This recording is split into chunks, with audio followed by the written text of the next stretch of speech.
दो से अधिक पदार्थों का, दो या विलयन किसे कहते हैं, विलयन, दो या दो से अधिक पदार्थों का समांगी मिश्रण जो पारदर्शी होता है उसे हम विलयन कहते हैं।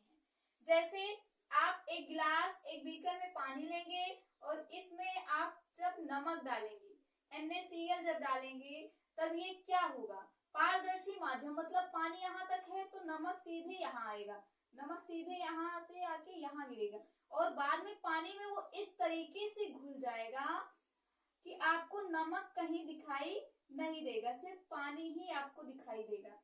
इसका मतलब है जो नमक और पानी का घोल होता है वो कैसा होता है, वह एक विलयन होता है।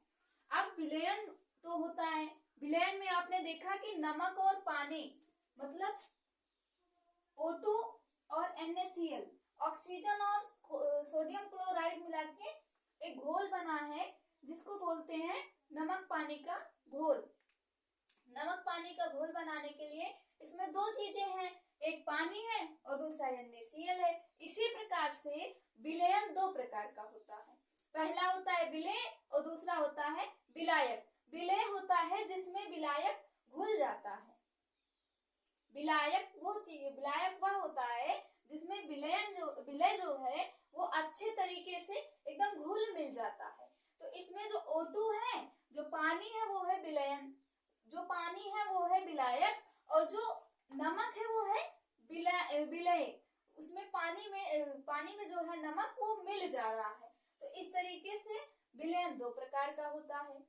अब विलयन दो प्रकार का होता है, ये मुख्य प्रकार है, उस और बाकी तो विलयन आधार पे, भौतिक आधार पे कई प्रकार के होते हैं। तो दूसरा विलयन जो होता है वो होता है सांद्र विलयन। तो सांद्र विलयन किसे कहते हैं अब हम जानेंगे।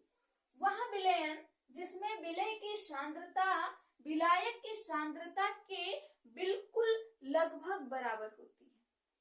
सांद्र विलयन वह विलयन है जिसमें विलेय की सांद्रता की मात्रा के बराबर विलायक की सांद्रता की मात्रा होती है, वह सांद्र विलयन कहलाता है। इसके बाद आता है हमारा तनु विलयन।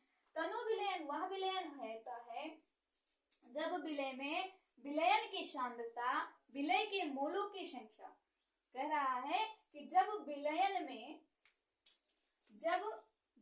में विलेय की सांद्रता, विलेय की जो सांद्रता होती है वो विलेय के मोलों की संख्या के ऊपर होती है, विलायक की सांद्रता की तुलना में बहुत कम होती है। अर्थात जो विलयन की सांद्रता है ये विलायक की सांद्रता की तुलना में बहुत कम होती है।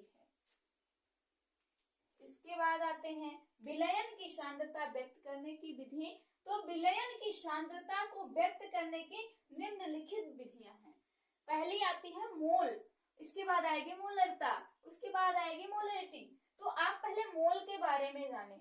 मोल क्या है?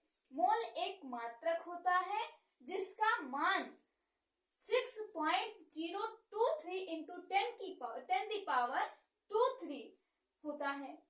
एक मोल बराबर होता है 6.023 गुणे 10⁻23 और एक मोल अणु बराबर होता है 6.2023 into 10⁻23 मोल अणु। एक मोल की जो परिभाषा होती है वह होती है मोलों की संख्या बराबर उस पदार्थ का ग्राम में भार, अर्थात W बराबर M। उस पदार्थ का भार ग्राम में भार